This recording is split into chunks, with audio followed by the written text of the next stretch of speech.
Good morning and welcome to another in the series of NJAPM webinars. Today we're going to talk with Bruce Smitez.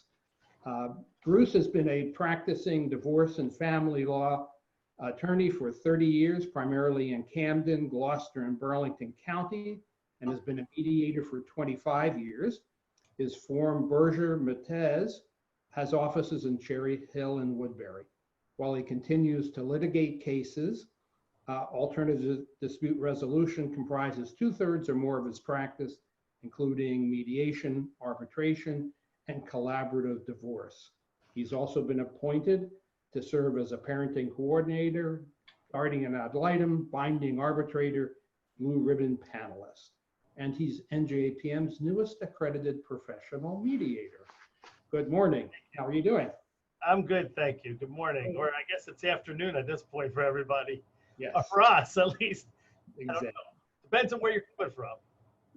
We're going to talk today about sort of two different ways and two different roles that you play. Sometimes you're a review attorney, and sometimes you're a mediator. So you're going to have a perspective of each of the other roles when you're acting as, say, a mediator. How are the review attorneys? And when you're review attorneys, how are the mediators and what are you expecting out of them? So let's start with you as a mediator. Okay. So when you're a mediator, what are you looking for when you recommend a review attorney to your clients? In general, I want my review attorneys to support the process, the mediation process, and not interfere.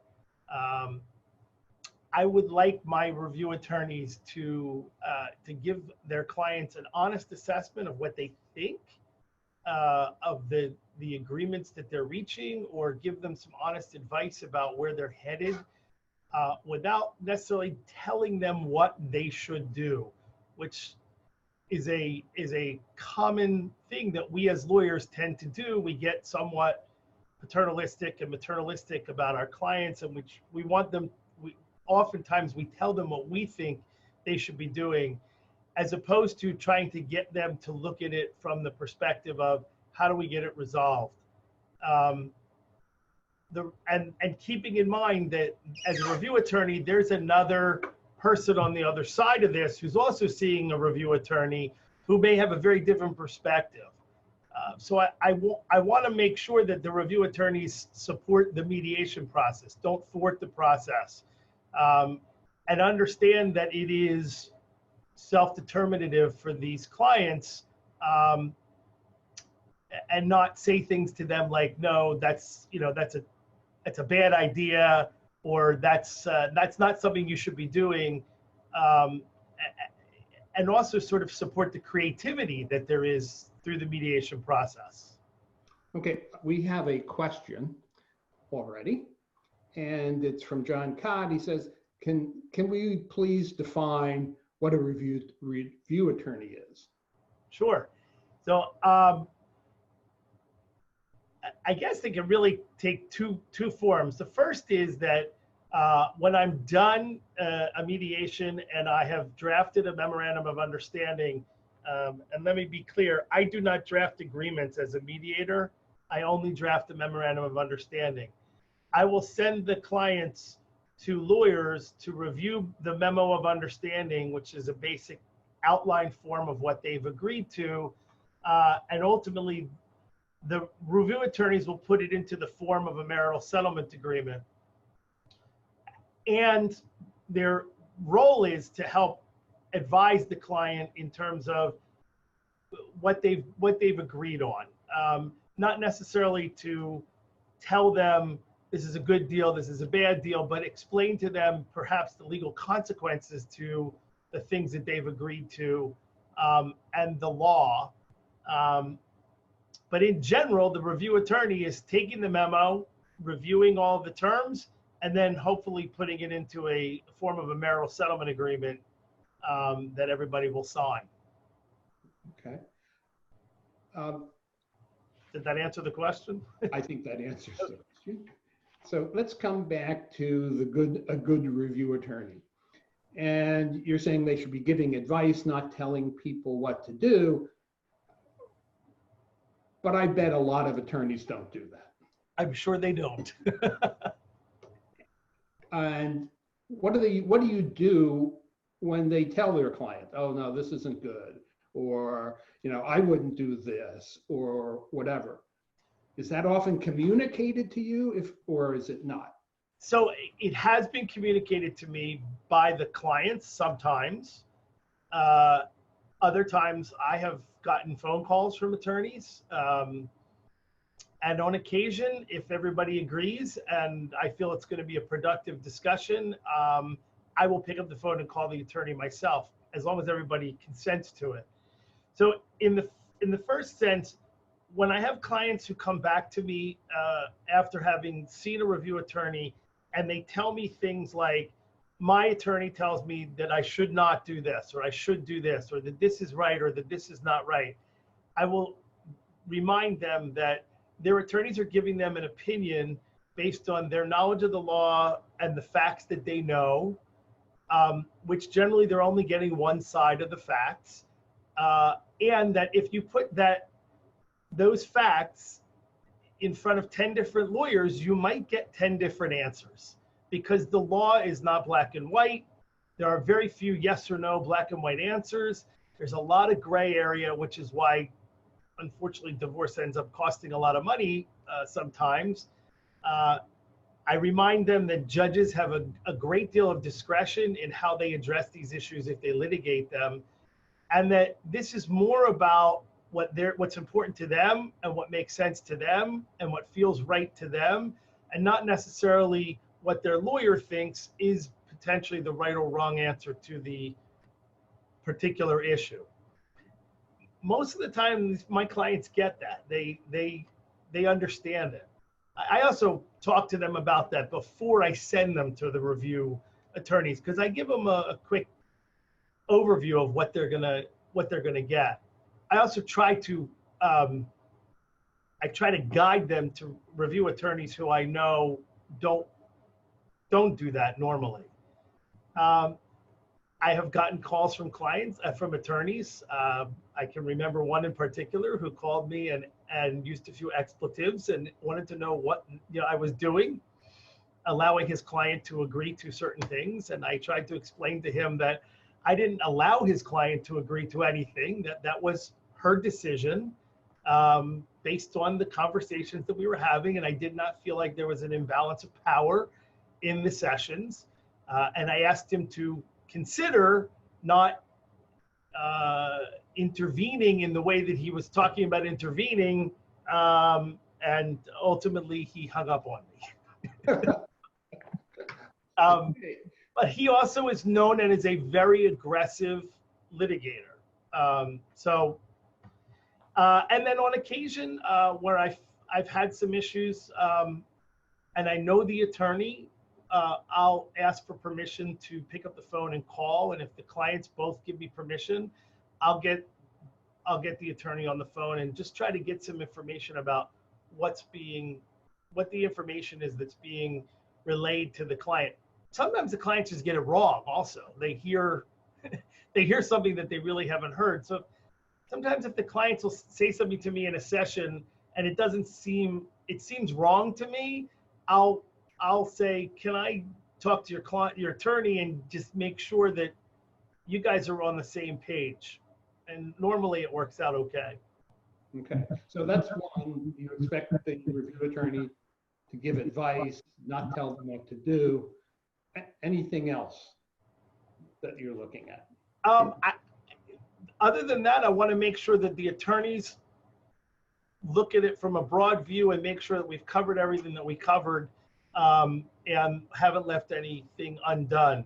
And if we have left something out there, I want them to send them back to another session. Or sometimes if it's going to be something really quick, take 10 or 15 minutes, I'll schedule a phone conference to make sure we can address whatever issue was left undone. And occasionally there's something that I hadn't thought about, the parties hadn't thought about, and the lawyer comes back with, hey, you guys didn't talk about this. And so I want them to, again, support the process and send them back to me, as opposed to try to handle it themselves between the lawyers outside of the mediation. So I presume since you're a lawyer and a mediator, you write a pretty good MOU. And it must look pretty much like the body of a marital settlement agreement. So do you send that out to attorneys sometimes and they start rewriting the whole thing? Interesting. I do not send them the MOU at any point in time other than at the very end. And once I send, and I don't usually send it to the attorneys, I send it to the participants, to my clients. They send it to the lawyers. Right.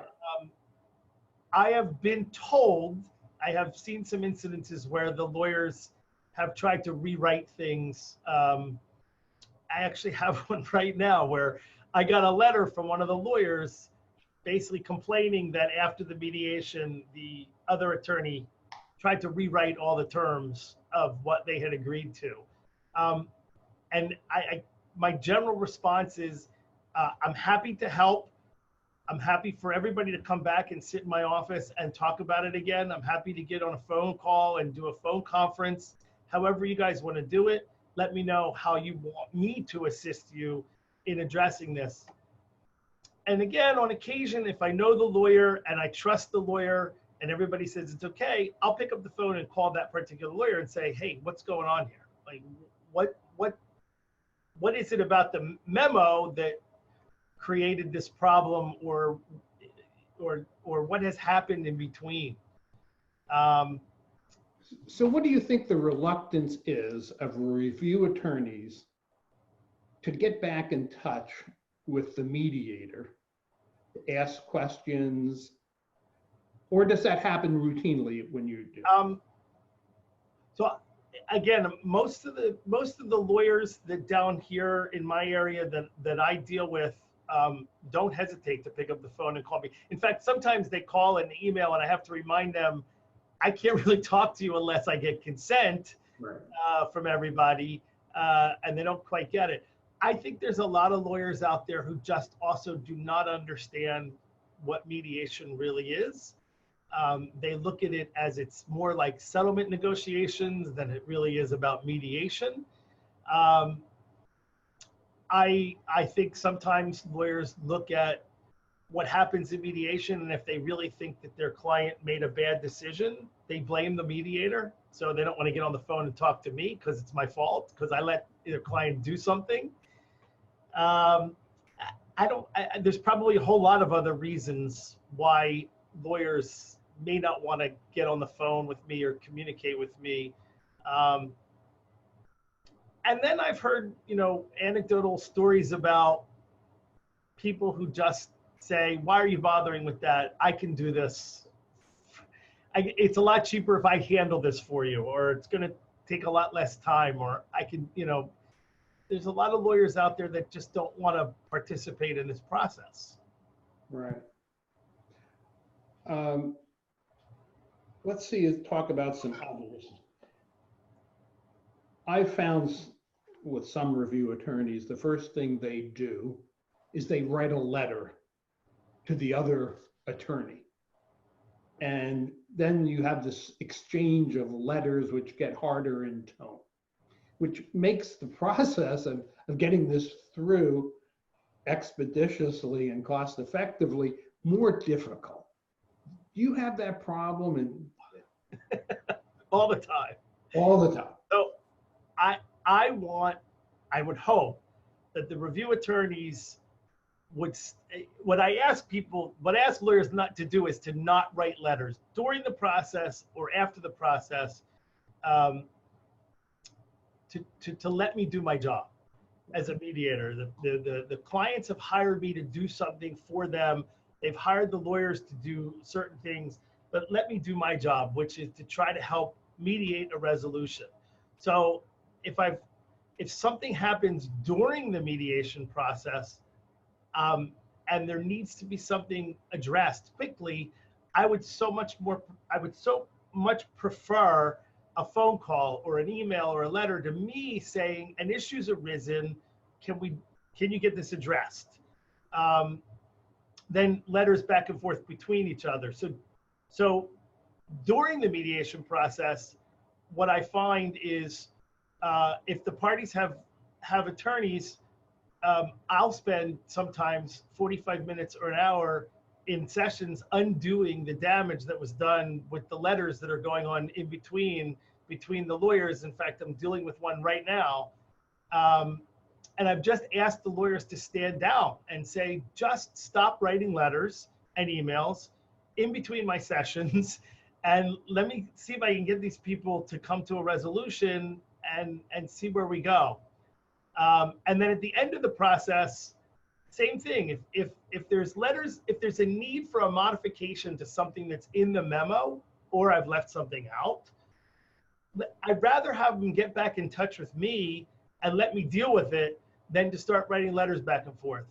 All that's doing is going to create more fees for the clients and some animosity and some difficulties. And we all know, I'm a lawyer, I've been practicing divorce and family law for a long time. I know what we say in letters, and what we say in letters often exacerbates a situation instead of helps keep it calm and on an even level.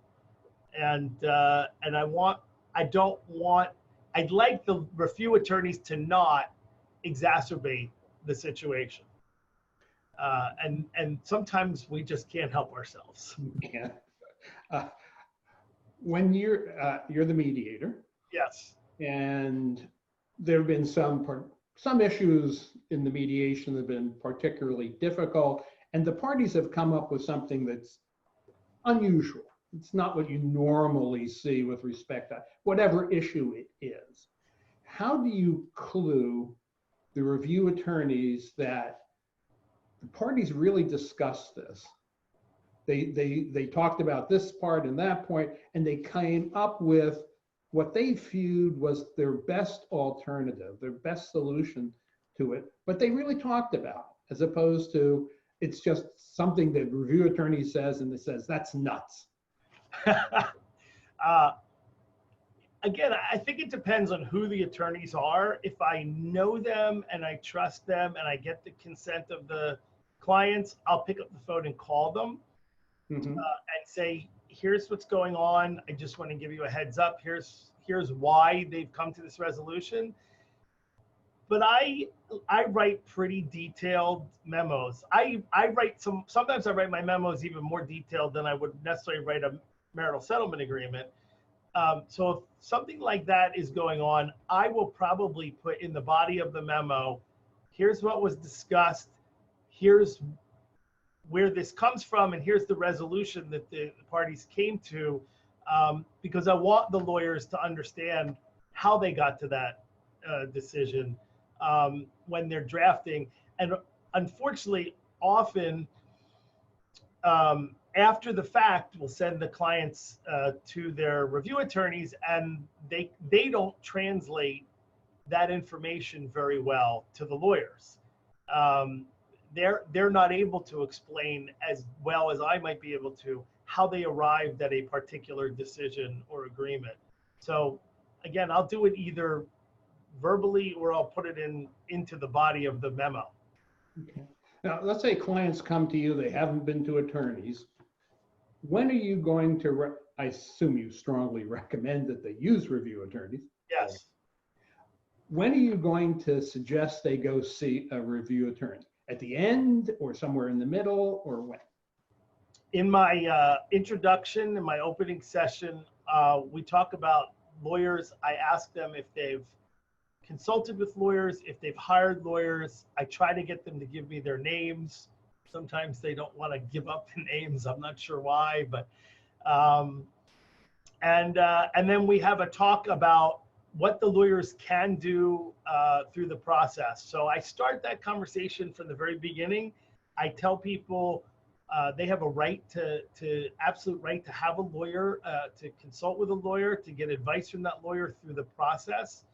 I talk to them in the same terms that we've been talking today about what I would hope that those lawyers would do and that they would support the process. So it's really an ongoing for me, it's an ongoing piece of information that I provide.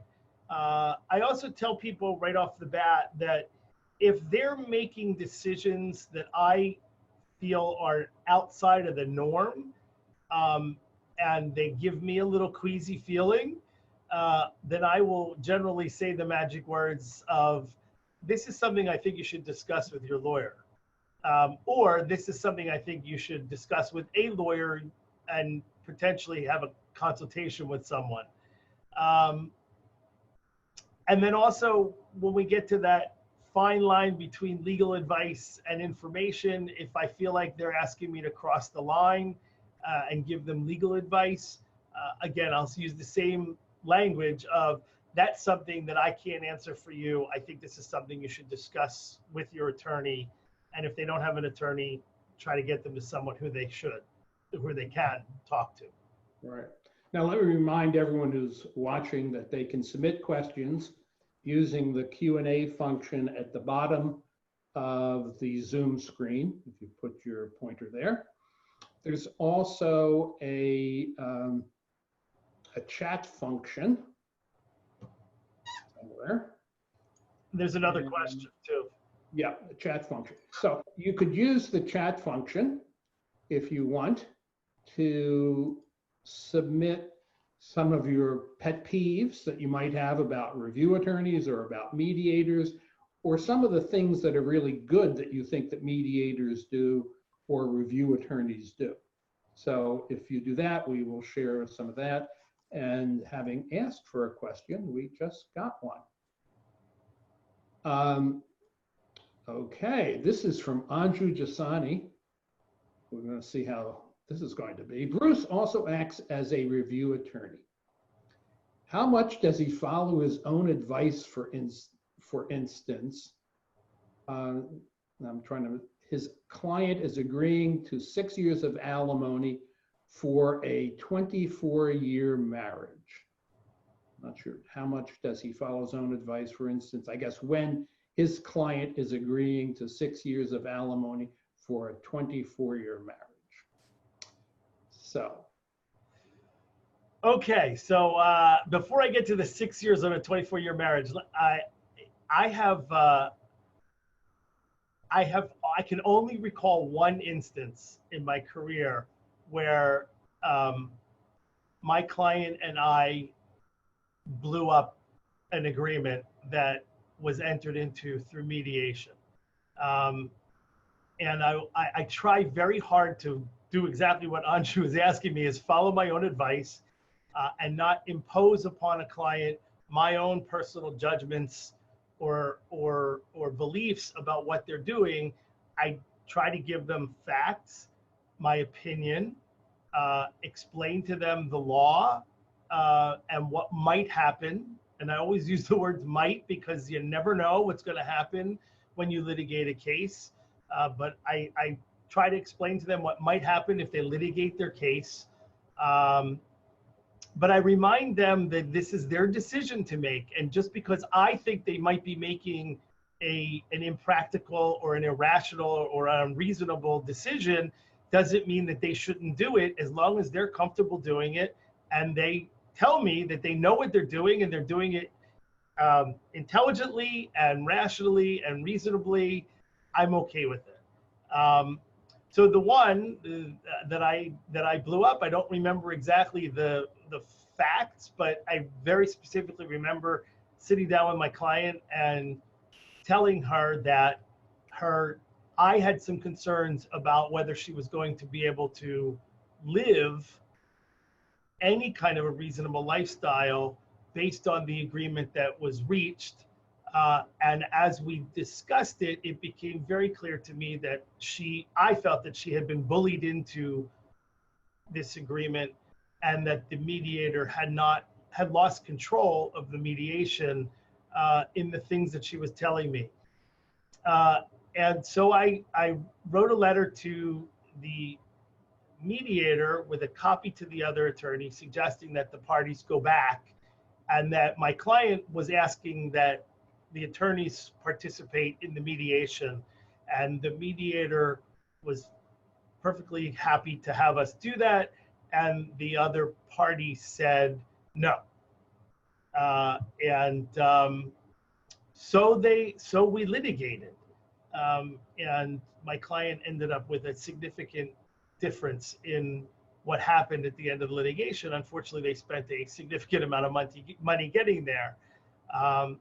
So if a client comes to me and they come to an agreement on a 6-year alimony term for a 24-year marriage, but the client understands what they're doing and they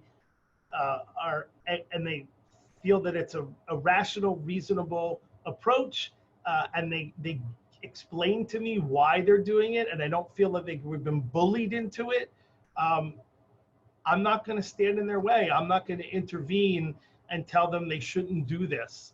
I'm going to explain to them all of the ramifications of what they've agreed to. But a 6-year term on a 24-year marriage may not be, who knows? A judge might order that. By the same token of a judge might order a 19-year period of alimony on a 19-year marriage because it was really close to a 20-year marriage, but the person filed a year before to make sure that they didn't end up paying open durational alimony. And I don't know that we know, we haven't developed a body of law yet that really establishes what is an appropriate term for a middle marriage that's under 20 years, where there used to be a thought that it should be half the length of the marriage. Sometimes it doesn't make sense, and sometimes it should be longer, sometimes it should be shorter. Okay, we have another question. As a lawyer, what are some situations where you know/feel that you are in a position where you may be crossing the line from mediating to offering legal advice? Should I give a plug for our upcoming seminar? Well, no, let's start first with, do you provide legal advice ever in a mediation? I think if somebody were recording my sessions and looking, I would say there's probably been occasions where I have crossed the line. I try very hard not to. I think there's a field test to it. I don't know that there's really easy answers to any of this. But I think you draw the line between showing, let's talk about alimony because that's probably the easiest.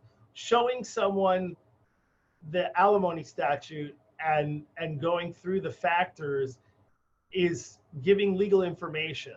I think when you start to apply their particular facts to those factors and starting to explain to them how those facts are applied, I think you start to cross the line into legal advice.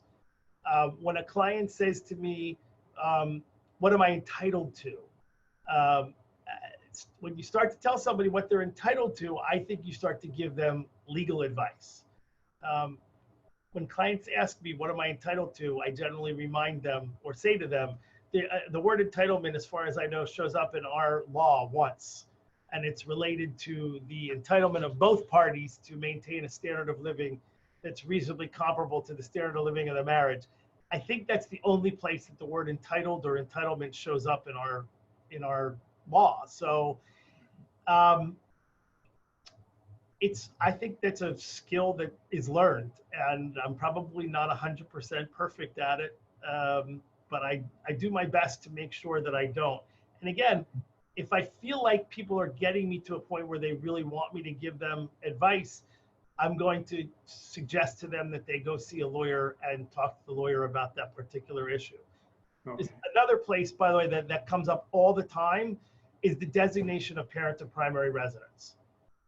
People want me to explain to them what that means, and I think that to some extent crosses the line between information and advice.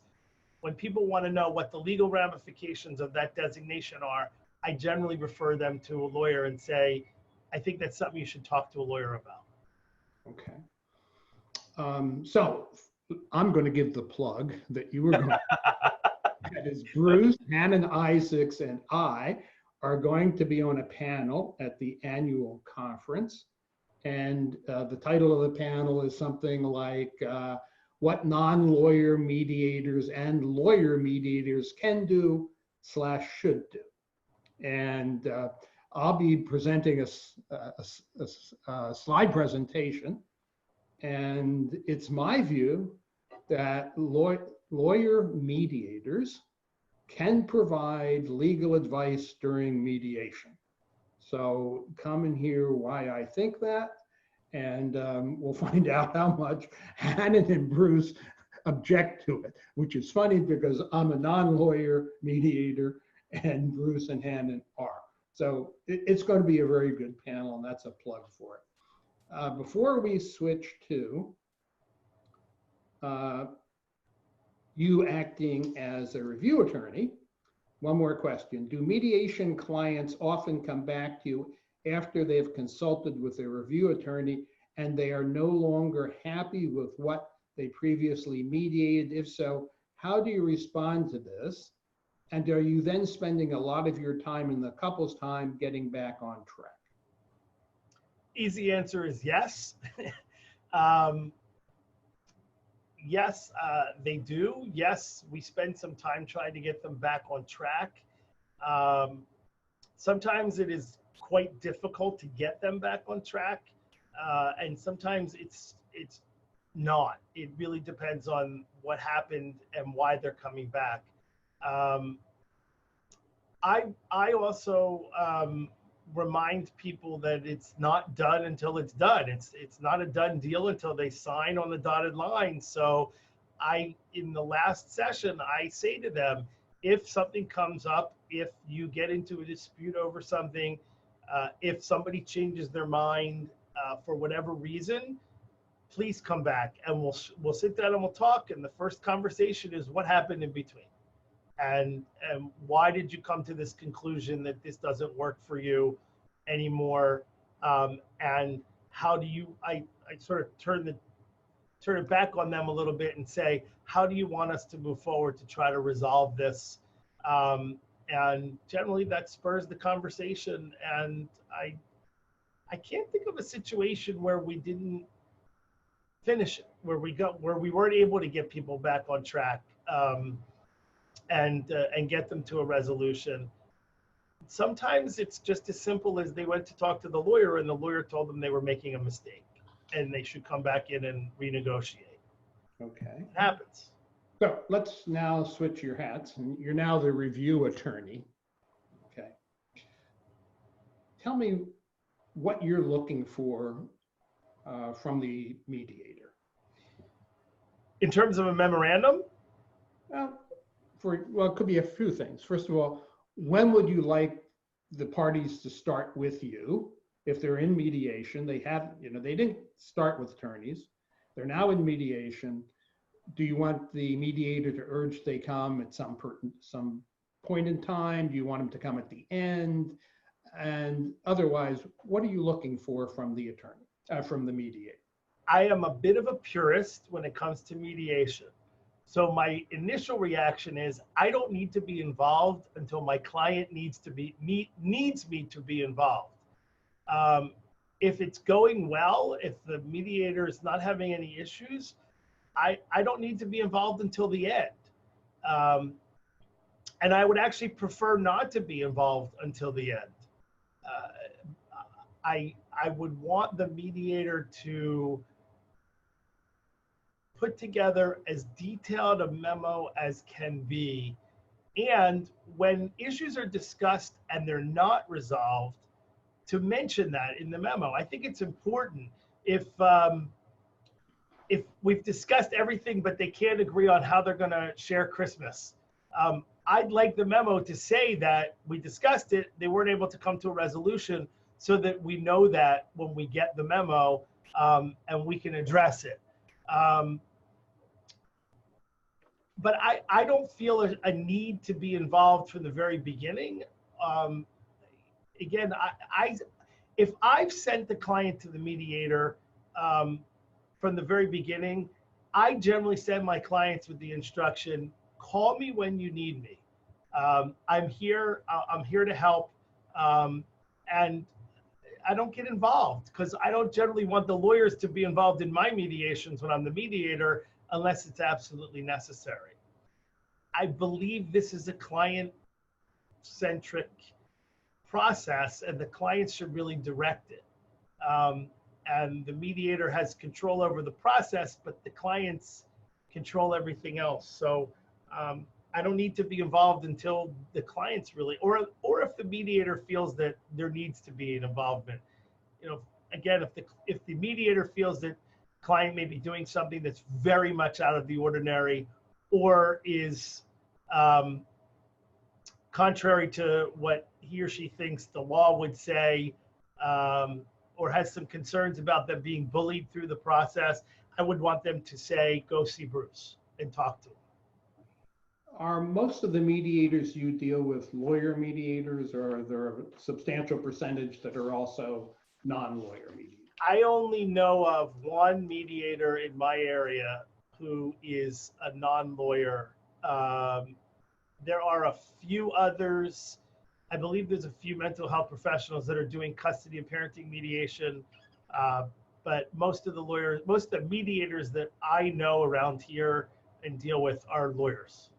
Okay, so that must make it easier, I would expect, at least as far as, I'll say, the quality of the writing and the organization of the product you see. Okay. Not always. Not always. Yeah, it depends. I actually, now that I think about it, there's a few financial, financial people, CPAs around here that are doing some of the mediation for the financial aspects. Yeah, I think the quality really varies from person to person in terms of memos. I personally am not a big fan of a mediator drafting a marital settlement agreement. I tend to find that they're very generic and watered down. I also have a difficult time with all the boilerplate language that goes into an agreement that is never discussed in a mediation. So, but yeah, I mean, I just find it varies from lawyer to lawyer and mediator to mediator how the quality of writing is. Yeah, I find in this area, I'm in the Princeton area, and non-lawyer mediators work product I've seen, a lot of them is really substandard. The writing just isn't good enough. Now, that's not true for everyone. Mm-hmm. I've seen some people who write really well, but some come out like stream of consciousness, and it must be really difficult, I think, for a review attorney to work with that kind of thing. It is very difficult. I know some mediators who don't even draft a memo. They only just send letters that say, basically, it's like, typical letter that says, here's what you've agreed to, and they're not as easy. Well, I'm thinking about it. If anybody wants to see the form that I use, and I'm happy to show you, like, I've redacted. I'm teaching family law mediation at Rutgers Law School right now. So I redacted one of my more complicated memos, took the names out and replaced it and a few other pieces of information. I would be happy to, forward that to anybody that wants to see it. I'm not saying that my form is the best. I'm not saying that my writing is the best, but my suggestion, because I did this, is to collect samples from other mediators and then develop your own, your own way of doing it, your own style. But I think it's good to get that kind of input from other people who've been doing it for a while. Okay, well, I have a question from Lynn Norsha. What do you do when clients, and this now assumes you're the mediator, refuse to get a review attorney, saying they can't afford it and they're going to put through the divorce themselves? Okay. I can't force them to get a lawyer. So I've had this happen a few times, and in the very few occasions that I've drafted a marital settlement agreement after mediation, that was one of the reasons that I agreed to do it. I can tell you the last one I did, that couple really was, their issues were so minimal.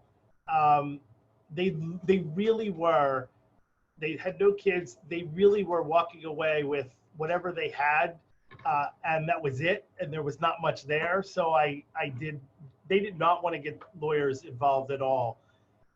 I have the conversation. I remind them that what they're about to do and what they're about to sign is potentially the most important document they'll ever sign in their lives, because especially if you have kids, it's going to govern the lives, your lives, the lives of your children, and the lives of your new spouses, and the lives of their children and grandchildren. That document can govern so much of people's lives going forward that it's too important to have somebody who doesn't know what they're doing draft it.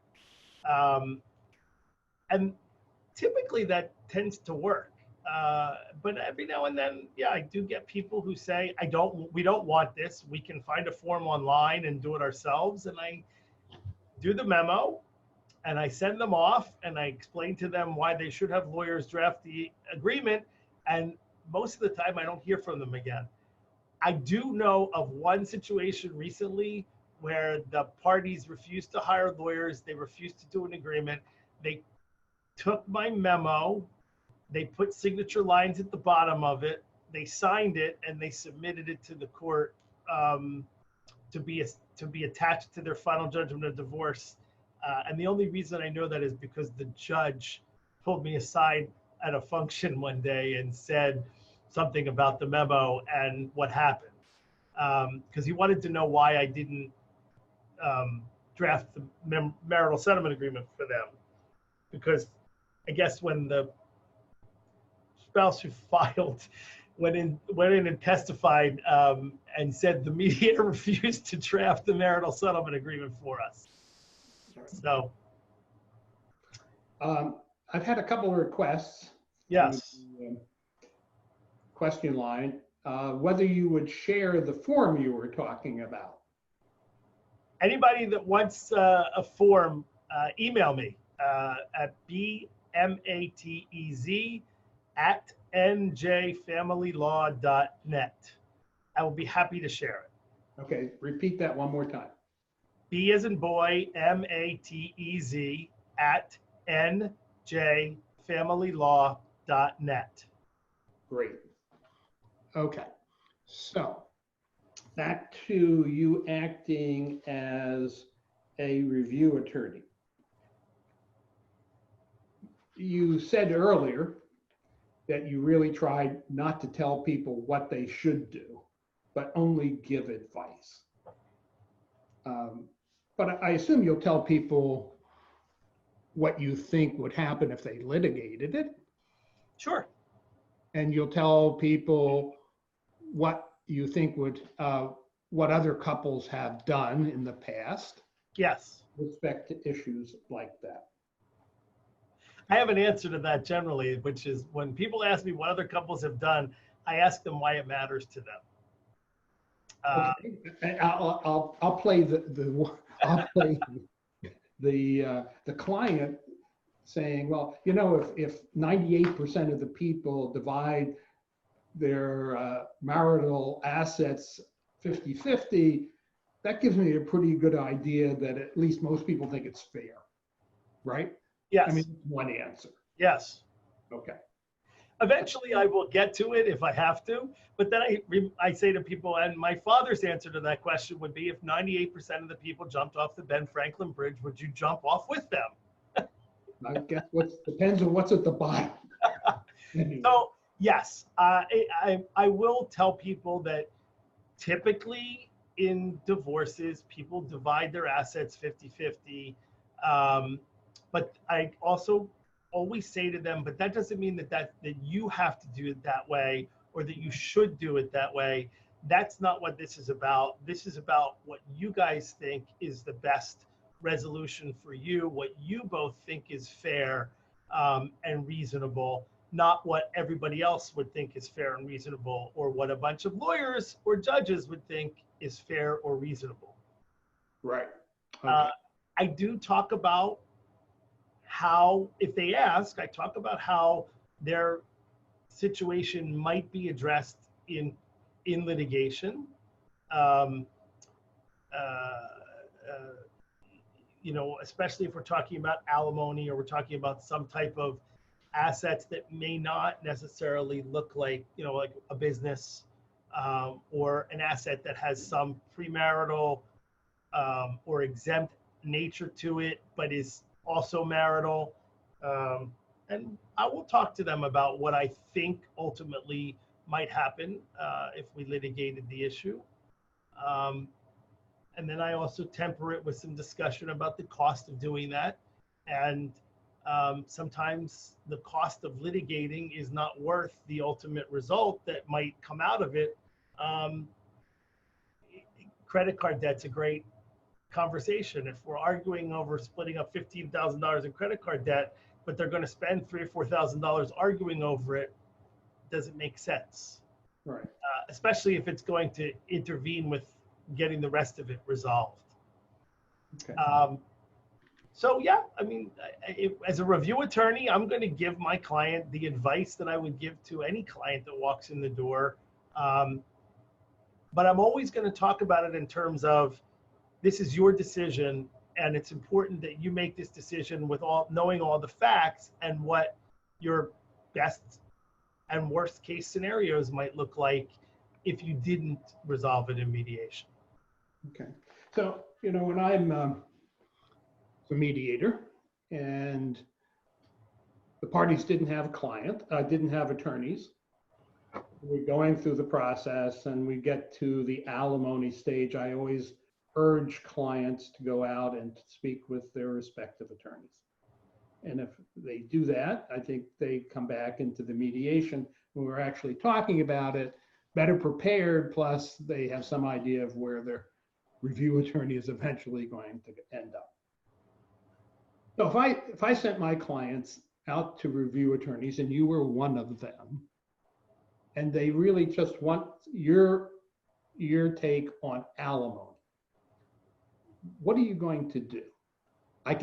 Probably they're going to have a balance sheet. Mm-hmm. Probably they'll obviously have incomes, right? So you'll have that information. Maybe not yet have budgets because they really don't like to do budgets. So it's always a lot of work to get them to do the budgets, and you might not have that yet. So what kind of advice are you going to be giving them on alimony at that point so they can come back into mediation and talk about it? Well, if they haven't done a budget, I'm really going to try to get my client to work on a budget with me, because I just feel like any discussion about alimony without looking at a budget doesn't make sense.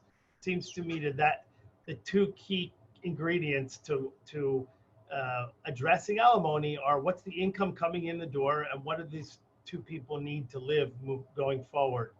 So I'm going to work hard to try to get them to work with me on a budget if they haven't gotten one. Yeah, but here's what they're saying is, look, we're going to go back into mediation in another week. You know, this budget isn't going to get done.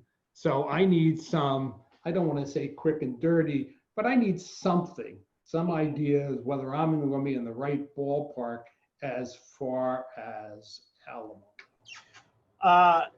You know where I'm taking you. I know where you're taking me. So Okay. I will tell people that there are lawyers and judges out there that use some type of unwritten formula. Some people call it a rule of thumb, whatever, for alimony. That there used to be one that was generally discussed when the tax law was different. That there really is not necessarily an accepted rule of thumb or formula anymore, but there's a lot of people that discuss different ones, and I will explain to them what they are, but I will always say to them, please understand, I'm telling you what other people think is right, but there is no law, there is no case, there is nothing that says that this is the right way to do it. I I then go back and say to them, the best way to do this is to figure out what you need in terms of your income, in terms of the money that you need to spend going forward, and how much money is available. But if people really push in terms of they don't want to do the budgets, they don't want to do the analysis, they just want to come up with a number, generally I'll say to them, okay, well, so, how do you want to, I'll ask them, how do you want to figure it out? You got $75,000 of income coming in by one person and another 30 or 40 coming in from another. So there's $100 and some thousand of income. How do you think you should be slicing and dicing that? And I'll often say to people, if you're in the vicinity of net incomes being somewhere in the 60-40 range, the greater wage earner at 60% and the other person at 40%, that's probably a good guide. But again, I'm just throwing out ideas of things that have no actual basis in the law. And they come from just experience of dealing with these issues over a long time and what I've seen in terms of the way that other lawyers and mediators address these things. Okay. Another question from Scott Orr. What about when you are sure that the compromise is not fair or reasonable? For example, say a wife has an asset worth $500,000 that all think is subject to equitable distribution, but later it becomes clear to you as the mediator that the asset is premarital, but neither party is aware of that. Typically, I use my magic words. This is something you might want to discuss with a lawyer. If I really feel like they're doing something that doesn't make sense.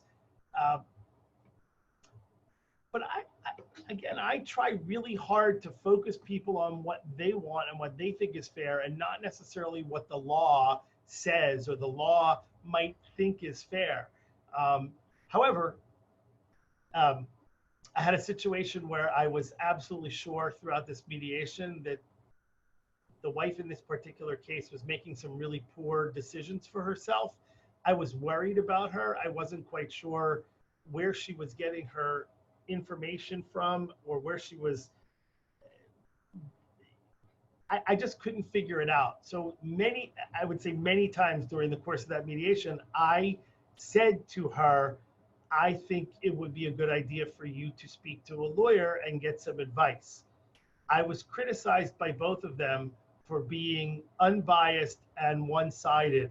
Both of them criticized me for being one-sided and unbiased because I kept saying that to her. In fact, I think I said it to her several times in every session. Ultimately, they came to a resolution that I was uncomfortable with because she, as far as I was concerned, she was really giving him, she was getting way less than she ever should be getting, but I had to remind myself that it's not my decision, it was her decision. So again, I think there's that fine line sometimes, and you have to find your own comfort zone with, I was comfortable in the end that she knew what she was doing and that she was making a decision that she felt was best for her, even though I thought that she was making poor decisions from a legal perspective. And I felt like I did my job by constantly saying to her, these are things I think you should discuss with a lawyer. I felt at least I was doing my part there.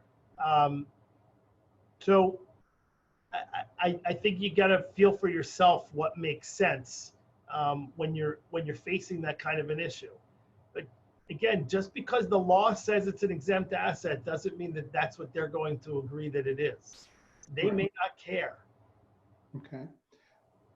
Do you want, when issues come up, and now you have the MOU, both review attorneys have the MOU, issues come up, do you often recommend that the parties have a five-way with the two attorneys, the two parties, and the mediator to resolve issues? I wouldn't say often. I do it if I feel like the attorneys can be helpful in getting it resolved. If I feel like the attorneys are not going to be helpful, I will not suggest that at all. Okay. I think it really depends on the circumstances. It depends on the issue, and it depends on who the lawyers are. Okay. Sometimes I've suggested to clients myself, I think it might be a good idea for your lawyers to come to the next session to address this issue. Again, I think it just depends. Okay. Another question from Andrew Jasani. What do you do as the mediator when the couple together are living paycheck to paycheck in an expensive home? Dad is moving out. If mom were to stay in the marital home, it would require something to hand over 70% of his total, require dad to hand over 70% of his total income if she wants to stay in the marital home. You know that what he works. Well, I think the review attorney would above what the review attorney feels fair. Okay, so. But that's a loaded question. As the mediator, if I feel like he knows what he's doing and he's okay doing it and he understands the ramifications and the consequences of what he's doing, I'm not gonna stand in his way from doing that. I've had plenty of people make decisions that I thought were fiscally irresponsible decisions. And as long as they understand, look, staying in the marital home is always one of the main fiscally irresponsible decisions that people make. I'm not leaving the house. It's their kid's house, but they can't afford to live in it. And people make that decision all the time. I think that's the beauty of mediation is they get to determine what's right for them, whether we as lawyers or mediators or a review attorney think it's right or wrong. It's their life, it's their decision. Well, in that case, would you sort of make the parties or the party that's really going to have the problem look very hard at their financials and say something like, how's this going to work? I do it. I'll do that. Sure. I'll do that in front of them. I'm happy to say, okay, you've got, $8,000 a month in revenue coming in, and you're spending $10,000 a month in expenses now. And then I'll show them what it's going to look like to split their house into two households, and I'll do some analysis of incomes right there in front of them of what if he's going to pay her 70%, what he's going to be left with, and ask him right in front of both of them, how are you going to live? How are you going to pay your rent or your mortgage or your car payment? We'll go through all of that. And again, as long as he feels like he's making a decision that he's comfortable with, and I feel like it's based on information and he's making an informed decision, it's his decision to make. It's his mistake to make.